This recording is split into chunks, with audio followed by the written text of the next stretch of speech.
Hey guys, so we're just going to hang out in this one and talk about some questions I've been asked from a few viewers of the channel. And we're going to go through these things kind of one by one, but no going into Blender or Krita in this one, no tutorial stuff necessarily. So it's going to be more of a kind of question and answer podcast type thing, I guess, right? And so the majority of these questions come from one artist though. And this artist has about 200 hours into Blender, and they are pretty decent with standard modeling and doing booleans, but maybe don't fully understand things like subdivision yet and topology and all that fun stuff, right? And so with that in mind, we can get to this first question. Now, this artist says they're feeling like they're not motivated anymore to create 3D models, or like they're progressing as a 3D artist, and they're often starting projects and quitting projects and starting a new project, rinse and repeat, right? So with that question, I mean, there could be a lot of different things going on, right? But more than likely what I suspect going on here, I'm going to take a wild stab in the dark at it. It might not be the case, but this is probably about the time frame at 200 hours where the Dunning-Kruger effect kind of sets in full swing, because you first start learning how to do anything new, right? You get a lot of confidence, you think you're doing awesome, and you're a naturally born talented person at it sometimes. And then as you get more into the hobby or whatever the case may be, suddenly you realize like, hey, I don't know as much as I thought I knew. I'm not able to do what I thought I was capable of doing. And reality starts to set in, and your confidence gets shot very quickly. And you realize there's this huge mountain to climb now of all kinds of technical information and all kinds of other fun stuff, right? So that's the whole Dunning-Kruger effect in a nutshell. So that could be, and most likely is what's happening here, but not only that possibly. So another thing that could be happening is that quitting often on projects, this could be a result of just being out of scope on a project, meaning like you're trying to do something way too complex, way too advanced, and you're not really fully ready for it. And you're not realizing like how long it can actually take to work on something that's very complicated, right? Some 3D modeling projects, you know, they go for a couple days, a week. That's fine. Usually you can work through those, but some other ones, they take, you know, a month or more. And that's a real reality of just working with 3D modeling, especially if you're doing like subdivision and VFX quality stuff of like advanced or like super realistic, like spacecraft and stuff, right?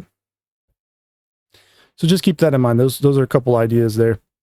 And also, you know, it comes back down to kind of the Dunning-Kruger thing, right? Like if you don't have enough technical knowledge on how to use your tools, and like you don't understand like remeshing, subdivision, topology, how to transfer like back and forth using booleans and subdivision, or how you can combo the tools together. Like if you want to use like weighted bevels and things like that, you're definitely going to be a lot slower, and it's going to hinder your ability to perform and create until you learn all those different little things and when to execute them and get used to doing it. So work on smaller projects really, and explore those ideas, and work on little practice meshes as well to explore how to utilize all those different kinds of tools. Now this artist is also trying to create their own concepts and designs.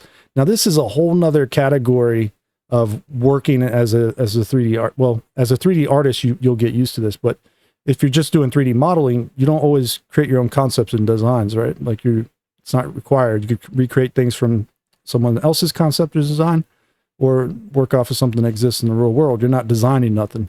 The shapes are already kind of set in stone in place. The forms are all there, and you're just recreating things basically at that point, right? So 3D modeling and 3D artists is definitely two different things. And with that in mind, you know, a 3D artist, before they can do 3D is just the medium. So you got to learn how to be an artist first. And that's where the art fundamentals really come into play. You really want to study these things. There's, you know, roughly 7 art fundamentals depending on who you ask. But shapes and forms, shapes are 2D, forms are 3D, perspective, composition, values being like grayscale, the color, the tones, brightness of your colors even, right? And so the color theory as well, what kind of color palettes you want to use, if you're going to use triads and things like that. That's something you might need to take into consideration. Anatomy, if you're doing people, obviously, but there's also like the idea of anatomy of whatever else you might be working on. So it could be just a different creature, or like even hard surface. There's really kind of like anatomy to hard surface, if you want to think of it that way. And brushwork, if you're doing 2D stuff especially, but this could also come into role if you're doing stylized stuff for 3D as well, right? So with all that out of the way, the extension of the art fundamentals is going to be the design fundamentals. And when you're designing things, you need to know these things. So we're talking about things like contrast, balance, emphasis, proportions, hierarchy, repetition, rhythm, patterns, white space, movement, variety, and unity. And there's more than just this. And the reason for that is because there's tons of different types of design. There's architectural design, there's graphic design, you name, like interior design, it's all over the map. There's tons and tons of stuff to think about. So each one of those subcategories of design is going to have its own kind of fundamentals to it. So this is kind of a universal list, if you would. It works kind of across all of them, but you definitely want to look into each category of design and think about how some of these are being utilized over in those other areas as well, right? All right, so that's a bunch of talking, right, for just one question. But that's the thing about this. A lot of times beginners, you know, they ask like what seems like a simple question, and they're like, you wouldn't think it would be that hard to answer some of them sometimes, but it ends up being really complicated. Like it just dives into like some abyss somewhere, and the topic just goes forever and a day. And so that's why we were just talking in this one anyways, because if I try to demo all this at the same time, we'll be here for like the next 3 days or something. All right. So you start working on something like X looks like you're working on an aircraft X, right? And then you start working on it, it turns into a submarine or something. And so you continue to make the submarine, right? That happens quite a bit on passion projects, especially when you don't have really great planning ahead of time. And you don't trial and error the big primary shapes and set the foundation of the project, right? Because the silhouette, the primary shape, and even the secondary shapes can dramatically alter the appearance of something very quickly. So when you see your stuff going off base and you're not really sure why it's starting to look the way it's looking, stop yourself, try to figure it out, and then correct it, and then move on your project. But it more than likely has to do with pre-planning, reference material, not looking at your references enough and understanding what the shape design language is actually doing. And then you're not maybe setting up the base primitive shapes as well as you thought you did. And so it's very easy to veer off course. And especially as you're working, you can still veer off course. So stop yourself, correct it, move on, right? If your friend's saying 3D is not an art, they don't know what they're talking about, plain and simple. That's all there is to it.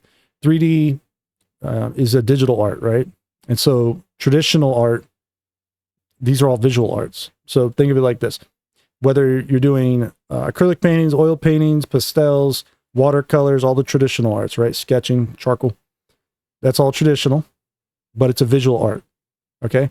All the digital side of that, you got digital sculpting, digital painting, 3D modeling, photography as well, and videography. Those are all digital arts for the most part, unless you're using film. And so it's all visual art as well. So your friend doesn't know what the hell they're talking about. Don't listen to them. Don't worry about it. Now, if you don't have anyone to give you feedback or criticism, join a Discord, join a Facebook group, get on a forum somewhere, like something like Polycount perhaps, and start posting up things and asking for feedback. And just be very open to all the criticism you'll get. Make sure it's constructive criticism though. And if someone starts giving you destructive criticism, meaning they're just trying to tear your stuff down, don't listen to it. It's not really that important. Constructive criticism can be very harsh sometimes, but it'll still give you ideas on how you can improve.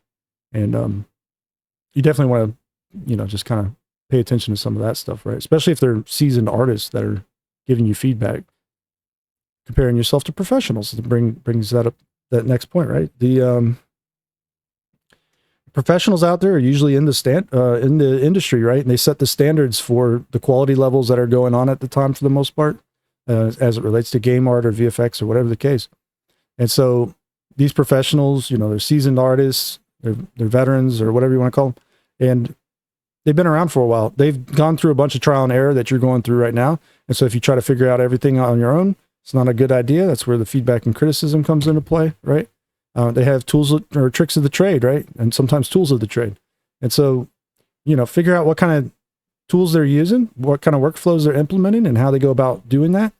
And a lot of them are very open to providing criticism and feedback as well. So yeah, definitely, when you see them creating really amazing artworks and cool stuff, don't be afraid of trying to match them on their quality levels. Just understand that if you don't meet that same expectation, like when you're working on something, you don't meet your own expectation of creating something as professional as them, don't beat yourself up over it. It took them a long time to probably get to where they're at and fully understand everything they understand, right? But do compare yourself to them. Like, just realize you're trying to hit that quality level, trying to hit that amount of fidelity and whatnot. Now, if you miss the target, don't beat yourself up. Just understand you're learning and move forward. Next project, you can do better, right? And as you do more and more projects, you will improve, as long as you are kind of doing a post-mortem after every project. You need to, and that can go back down to this: when you start on projects and quit on projects too often, even if you fail a project, do a post-mortem. All right. I'm not joking about that. You need to figure out why you're failing and where and how, and all the other fun things that go along with that. So, you know, if it's like you're having bad shape design, bad primaries, bad detailing, you're not working comfortably with using booleans, or not working comfortably with subdivision, you know, figure out where your weak spots are, start working on those skills or those techniques. You'll improve, definitely. And if it's texturing, you know, you don't have something like Substance Painter. Sometimes there are tools that do absolutely help you tremendously. Get Substance Painter. I cannot overstate that enough.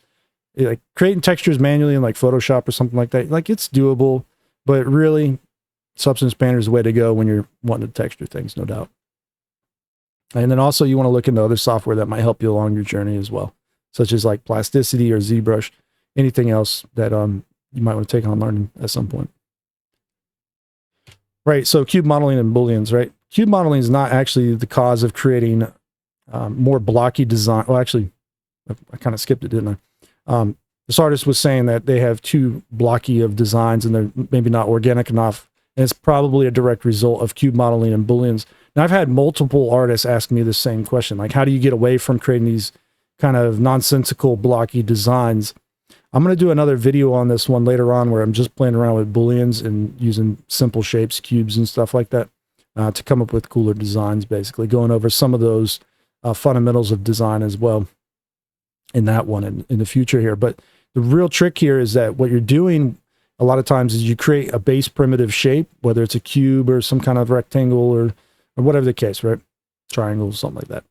And you start working on it, but you keep cutting into it using booleans, subtracting, but your shape design is not very good, right? And so what ends up happening is that it looks very bland, it looks boring, it looks basic.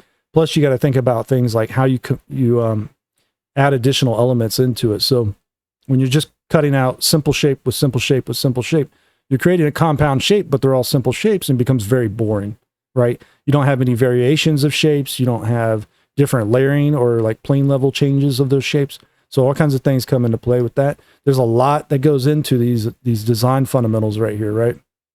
It's very important that you study those because you're not going to fully understand how to make nice, cool looking, interesting stuff, right? Otherwise, until you start actually playing around with some of those ideas in that. And so, yeah, it's not the result of just doing booleans. It's the result of trying to go through a model too fast, not really thinking about its design, not thinking about its shapes, its forms, thinking about how it casts shadows or the different materials it's made up out of. There's all kinds of things that can go into this because you can have a very noisy, complex mesh that's a huge compound with all kinds of stuff going on the surface. But you can actually break up noisy mesh by changing materials as well, so that the materials look like, you know, all that noisy mesh is just one big solid piece. And so, you know, shadows play a role into all this. It gets kind of intense, which is why I want to do that in another time in another video. And so dopamine and overstimulation. Now, I'm not real sure what where to head with this question, to be honest. The only thing I can think of dopamine overstimulation is that would affect your 3D art most negatively is probably when you're going on to like ArtStation or Facebook or wherever, Instagram or wherever you post your images and stuff, right? You start modeling, especially as a beginner, you might start modeling thinking like you're really good. This is awesome. I want to show off all this cool stuff I made. And so you're going for like the hits, right? Like of dopamine. Every time you get a like or a subscribe or something like that, you get a dopamine hit. And so you end up actually chasing the dopamine hit more so than improving your artwork. That's a real thing that could happen and occur. And I've seen it happen a number of times. And you'll see guys that start YouTube channels sometimes. They may not be very good at using Blender or whatever the case, but they go in and they start posting lots and lots of videos of making very simple stuff. And why this is a problem is because they're chasing that subscriber and the views and all the fun stuff. It's almost no different than someone that just got into 3D modeling. They head over to like CG Trader and they start uploading the most simplistic 3D models to sell a lot of. And their motivation for that's usually to make money, right? They want to make a lot of money very quick, but they don't realize that creating really good looking 3D models and art and being an actual 3D artist requires a lot of dedication and thought process put behind those 3D models in order to make them the best that they can be. So when you're just kicking out, you know, low quality model, low quality model, low quality tutorial, low quality, whatever the case may be, and that's all you're planning on doing just for that dopamine hit, you're actually limiting yourself from spending more time not recording and learning how to use tools and techniques and coming up with better forms and shapes and designs. And that's just how it is. That's what's going to happen. I've seen that countless number of times. And so it definitely can happen to you, but I would say most people don't do too bad with this one. So it's not really like a major concern. And, but it is tempting to do it. So yeah, just want to put that one out there. Right. And so if you find yourself doing that, don't do it. Just turn off the recording apps. Don't make a YouTube video, take a break. Don't post it on Instagram, you know, just have some fun in 3D and try to enjoy the process of learning. And that way you'll advance much faster, much farther. And, you know, you can still show things off on like a Discord or something if you really wanted to, but don't do it just for that reason, right? Like, you know, if you're doing it for feedback, that's one thing. If you want to showcase it later on when you're absolutely done with it and you spend a lot of time on it, that's fine. If you wait till the end to get that dopamine hit, you're going to be better off for it. Like, especially if you push yourself just a little bit extra more than you would feel comfortable doing, like just spend a little bit more time on the project, kind of rethinking about things, your artwork's going to come out way better than it would have if you just started chasing dopamine, right? So yeah. All right. So yeah, this video, you know, I didn't want it to last forever and a day. There's a lot to talk about, obviously. And so just wanted to run through these as fast as I can, but these topics can always explode into like crazy territory, like I was saying. And you could just talk about them for like the entire day for the most part, if you really wanted to. And just something like a simple 8 questions here, right? And it could just run and run and run forever in a day. But hopefully this gives you some insight as to some of these questions, right? I get asked a number of these quite often, believe it or not. So it's not just one artist asking all this, but anyways, if it helped you out, leave a like, subscribe to the channel. I will check you guys out in the next one. All right, take care.